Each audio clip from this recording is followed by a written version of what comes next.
1/7/2026, 1/28/2026, and 2/4/2026. You failed to participate in your stipulated sex offender program through CTPSB as instructed. Due to your failure to attend the program, you were placed on verbal warning on 3/11/2026. On 3/11/2026, you were given a written warning due to sending ongoing text messages to your group therapist for purposes unrelated to treatment.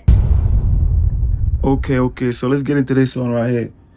Today we got not one, not two, but 3 different parole revocation hearings. And all 3 of these cases got something in common. They were already given second chances and somehow ended up right back in the system. Now, if you've been here before or you just got people in the system, you already know revocation hearings hit different. This is not your first chance. This is after you already was let out and then you violated.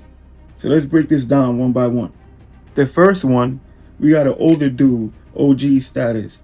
He comes in talking about how he completed 250 classes, only missed 3 because of medical reasons.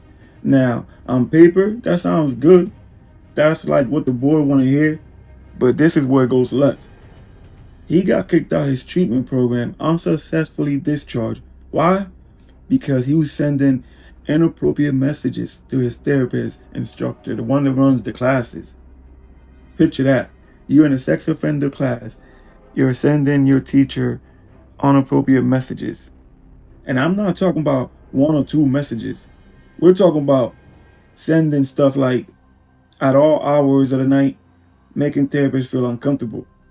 And his excuse was what? He trying to say he was sending reels to her because the reels were related to the topic they were discussing during group. Topics related to class, huh? Come on now. Let's keep it real. That don't even sound right. That sounds like you was trying to run game and got curved. Fine. Good morning, Mr. Newkirk. How are you?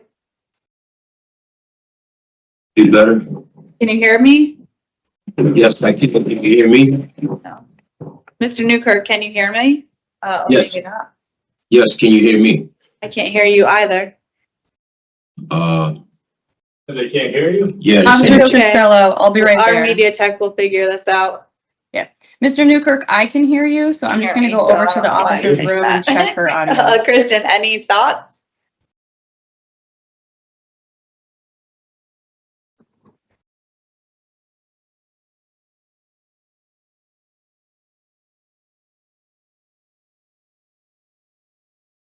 Did they say they could hear you? Can you hear me?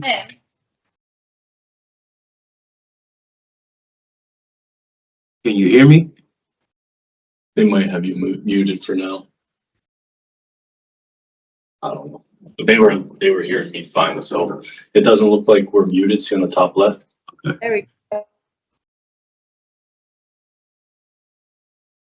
All right, we can hear you now. Can you hear us okay? Yes. Perfect. And you can just fix the camera. Got it. All right, we're going to get started, okay, Mr. Newkirk? Sure. Okay, so good morning. I'm Parole Officer Tricello, and I'm a hearing examiner for the Board of Pardons and Paroles. This is a preliminary hearing concerning Omar Newkirk, inmate number 263816. Today is Monday, May 4th, 2026, and this hearing is being conducted via video at the Board of Pardons and Paroles Central Office and Hartford Correctional Center. Can you please state your full name and DOC inmate number for the record? Omar Newkirk, 263816. Thank you. So this is a public hearing, and public access to this hearing is available via video live stream. Present this morning is your attorney. Can you please identify yourself for the record? Good morning. Peter Matthews with the Public Defender's Office for Mr. Newkirk. Thank you. So this is a preliminary hearing which has 3 purposes under Connecticut law. The first is to determine if there's probable cause to believe you committed an act that violated the conditions of your parole. The second is to determine if the act is sufficiently serious to warrant the revocation of your parole. And the third is to determine if you should be held in prison pending further proceedings. The state, not you, has a responsibility to show that there's probable cause to believe you violated one or more of the conditions of your parole. If I do not find probable cause, I'll reinstate your parole, which means releasing you and placing you back on parole supervision. If I find probable cause and determine that the act is sufficiently serious to warrant revocation, you may be held in prison pending further proceedings. You should know that a preliminary hearing is an adversarial proceeding, and anything you say at this hearing can be used against you. This hearing is also being recorded. The testimony at today's hearing will be taken under oath. So, Mr. Newkirk, can you please raise your right hand? You solemnly swear or solemnly sincerely affirm, as the case may be, that the evidence you shall give concerning this case shall be the truth, the whole truth, and nothing but the truth, so help you God, upon penalty of perjury. Yes. Thank you. So we're going to go over the procedure for today. So first I'm going to read your rights. Then we're going to review the parole violation charges that the state, your parole officer, is bringing against you. We'll then review and identify the exhibits that have been filed for the record. The state is not present at today's proceedings. However, you will have an opportunity to address the issue of probable cause and the severity of the allegations. After the conclusion of this hearing, I'll inform you of my findings, which will be based upon the available evidence. Do you have any questions about the purpose or procedure before we begin? No, I don't. All right, so you do have important rights, and we're going to review them now. You have the right to be represented by an attorney, and counsel is here present for you. You also have the right to receive the written notice of charges of violation. Did you receive that written notice? Yes. Perfect. You have the right to review the evidence against you before this hearing. You have the right to submit evidence in support of your case. You have the right to call and examine voluntary witnesses, and you have the right to cross-examine adverse witnesses. Do you understand these rights, and are you ready to go forward? Yes. So we're now going to review the charges that the state, your parole officer, is bringing against you, and the information underlying each charge. So on charge number 1, the condition of problem sexual behavior treatment, the charging officer reported that on 12/12/2023 and 4/23/2025, you were issued verbal warnings due to non-compliance of the program rules. 1/7/2026, 1/28/2026, and 2/4/2026, you failed to participate in your stipulated sex offender program through CTPSB as instructed. Due to your failure to attend the program, you were placed on verbal warning on 3/11/2026. On 3/11/2026, you were given a written warning due to sending ongoing text messages to your group therapist for purposes unrelated to treatment, ongoing behaviors that violated the program's treatment agreement, and excessive absences.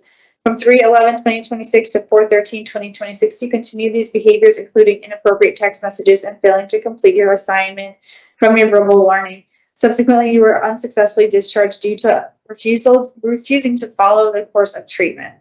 The state has filed the following exhibits that have been marked for identification purposes as Exhibit A, the Connecticut Department of Correction Remand to Actual Custody Order.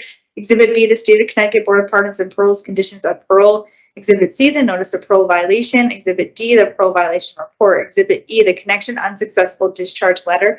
Exhibit F, the Offender Misconduct Report. Exhibit G, the video/images. And Exhibit H, the Connection Written Warning Letter. Counsel, to confirm, you and your client did receive the Notice of Parole Violation, the Parole Violation Report, and all the other documents identified for today. Yes, I did. You're able to review those documents? I was. Perfect. Yeah, I did not receive anything from the defense at this time. Do you need time to submit any documents? No, I don't.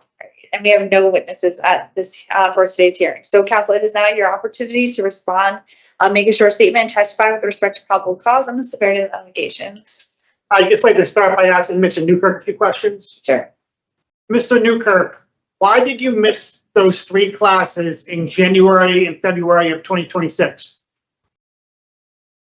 I was assaulted at my job where I sustained 2 broken ribs, and I was recovering from that.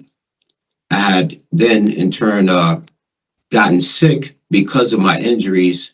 I came down with a severe cold and almost got a lung infection. That's why, pretty much why I wasn't, that was the reason for my absenteeism. Thank you. And did you attempt to inform the Connection program about your medical issues? Yes, not only did I attempt to inform them, but I also informed Lugo, of which she already knew of my my assault at my job, and pretty much they knew everything that was happening to me. They knew what was going on from the very beginning. I always kept them in the loop, and pretty much that was it. They knew what was going on. Okay. Approximately how many Connection classes do you think you've attended in total while you've been on parole? About 250. 250. Okay. Yes. Thank you. Now, with regard to the work cell phone, did Ms. Boswick give you that work cell phone number? Yes. When did she give you that number? When she came into the class as a new clinician along with Elba. Okay. So those reels that were sent to Ms. Boswick, what were they pertaining to? They were pertaining to the class in relation to relationships. They were in a violent manner. when I was brought into a meeting with Officer Lugo, her supervisor, Ms. Boswick, as well as Alba and her supervisor, I tried to show them the videos which came from Facebook and from YouTube about relation. So they were related to the material you were discussing in the class, is that correct? Yes, All right, and after your meeting on March 11th, when you received a written warning, you didn't send Ms. Boswick any additional reels after that date, is that correct? no, I did not. Okay. While you attended class, did you ever yell or use offensive language? No, I didn't. All right. Did you ever threaten anyone in class or make personal attacks against anyone in class? Never. All right, thank you. So the sole charge here, it pertains to Mr. Newkirk's compliance with the connection program. He missed 3 classes in the beginning of the year due to some medical issues he was dealing with. He indicates that his parole officer was aware of those medical issues. Since his last release from incarceration in February 2023, which is over 3 years to the date of remand, he has been continually engaged with this connection program. So it doesn't appear that he's being flippant with regard to his attendance by missing these 3 classes due to medical issues over a 3-year period. The PBR does mention 2 earlier dates, but it was unclear to me if those are both missed classes or lack of engagement on those 2 dates. But generally, over a 3-year period, it appears his attendance has been pretty good with this connection program. With regard to the reels that were emailed to Ms. Boswick's work cell phone number, first of all, he was provided with this cell phone number. It is not as though he was contacting her on her personal cell. The fact that these reels were sent late at night, there's a lot made of that in the PBR. But presumably the reason you have a work cell phone is that you're not working and you're not available, you're not getting messages from clients on your cell phone. I don't think the fact that these were sent to a work cell phone late at night is evidence that he was harassing her or being disruptive. I would assume her work cell phone is off when she doesn't want to receive messages from work. He was told to stop sending the reels in the March 11th meeting, and he did stop after that date. He didn't contact her again with regard to any reels or any messages to that number at all. The reels themselves, which Mr. Newkirk felt they were relevant to discussions they were having in class with regard to the subject matter. There's no evidence presented that any of them were inappropriate in nature in any manner. Exhibit E, the discharge summary, says he's being unsuccessfully discharged due to refusing rules. It says, despite warnings, he continued to send inappropriate and threatening messages to staff and the officers. None of the messages appear to be threatening in nature. The message sent to his PO in April does use profanity, but it does not appear that he threatens anyone in that message. In addition, I don't see how sending a message to his PO would constitute a violation of the parole condition that he complied with sex offender treatment. None of the sex offender treatment rules were included as an exhibit here, so it's unclear if there's a specific condition in the treatment that's being violated by Mr. Newkirk sending a message to his parole officer. The summary continues that Mr. Newkirk continued inappropriate, aggressive behavior in group settings and did not complete the assignments as requested. So I feel this is fairly vague. I get the impression that the staff didn't appreciate the comments that Mr. Newkirk was making in class and the amount of time he spent voicing his opinions, but I really don't see how this is sufficient to get him discharged from the class. It doesn't appear that any specific example of an inappropriate comment or behavior has been presented here. I don't feel that the evidence that has been presented shows that he violated the condition, complied with the problem sexual offender treatment. He was complying, he was going to the classes, he was speaking in class. He stopped sending the messages and the reels to Ms. Bogwitz after he was told to stop doing that. He missed 3 classes out of hundreds that he attended due to some medical issues he was dealing with.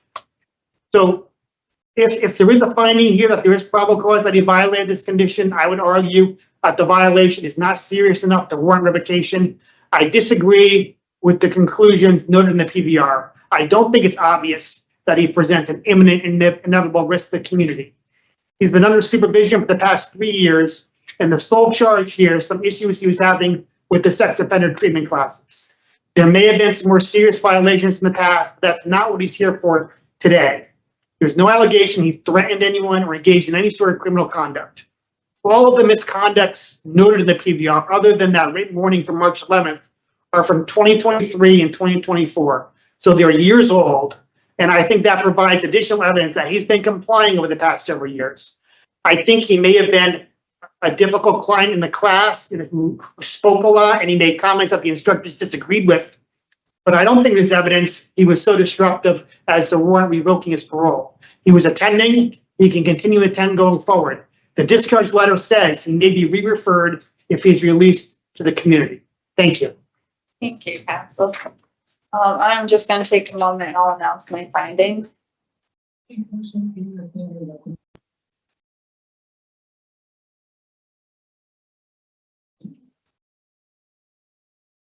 So on charge number 1, Mr. Newkirk, as your counsel stated, and I am aware of it as well, there were no treatment agreements attached to your file from Parole and Community Services. Therefore, I am not aware whether or not you were given those agreements and the rules and conduct that you are to abide by. So with that, I am making a no finding because I do not have the evidence to show that you were given those agreements, unfortunately or fortunately, however you look at it. So with that, I am going to reinstate your parole. Say I have to make a finding a no finding of probable cause based on that.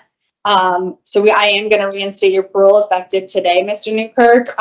Just so you're aware, I'm not saying that the behavior did not occur. Okay. I just don't know if you were given the information that you must abide by because it was not included. So just be mindful of that when you leave today. Okay. All right. Any questions at this time? No, ma'am. Okay, so this does conclude the preliminary hearing for Omar Newkirk, inmate number 263861. All right. Again, Mr. Newkirk, I just want to make that clear. I'm not saying that behavior didn't occur, but I don't know if you did ever sign a treatment agreement or were made of the rules that they're asking you to follow. Okay. Yes. All right, so I'm going to do the paperwork now. The facilities records office will be notified as well as your supervising officer, and they'll get you out today, okay? Okay. All right, this concludes the preliminary hearing for Omar Newkirk, inmate number 263816. Thank you, Mr. Newkirk. Thank you, counsel. Thank you, sir. Thank you, counsel. Think about it. You got to do this taking sex offender classes, sending you so-called content related to the topics at all types of hours. Sounds spooky, huh? Now, the crazy thing is he was granted parole again. And the reason why is not just because everything he did was right, but because the people in the program messed up the paperwork. You see that properly didn't document the rules, they didn't document him signing off on them, they didn't include any of this in his files, right? So therefore, he can't break rules that were never given to him. For those who don't know, I'm a drug and alcohol counselor at a treatment facility, detox and CSS, right? So the first thing they always say in the field is, if you didn't document the situation, it never happened. I don't care if you want to tell me this is what happened.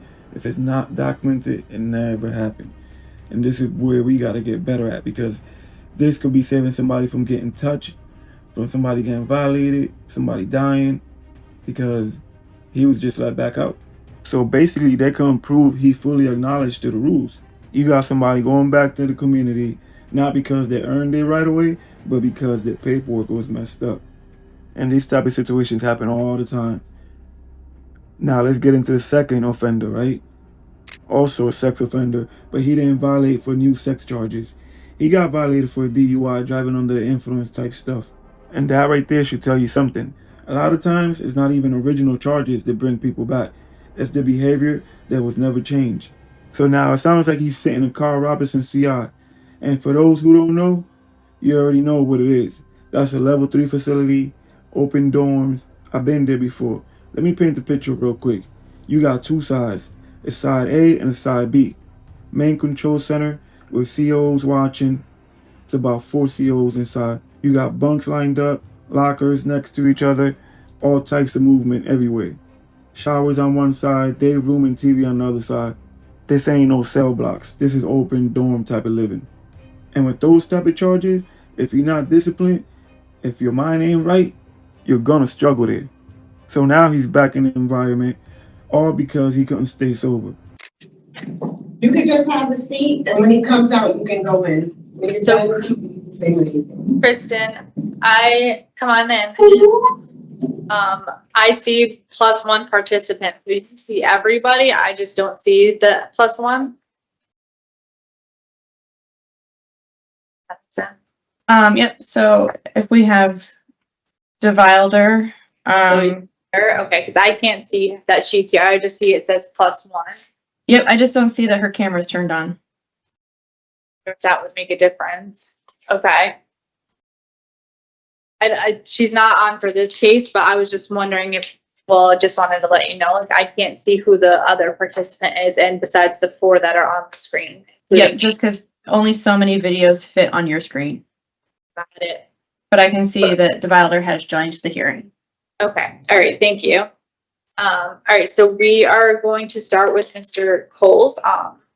Just want to put on the record, counsel, his officer is not in the office today, so she will not be attending. Officer Bob was supposed to attend, okay. So good morning, I'm Parole Officer Trisella, and I'm a hearing examiner for the Board of Pardons and Paroles. This is a revocation hearing concerning John Coles, inmate number 326440. Today is Monday, May 4th, 2026, and this hearing is being conducted via video at the Board of Pardons and Paroles Central Office and Carl Robinson Correctional Institution.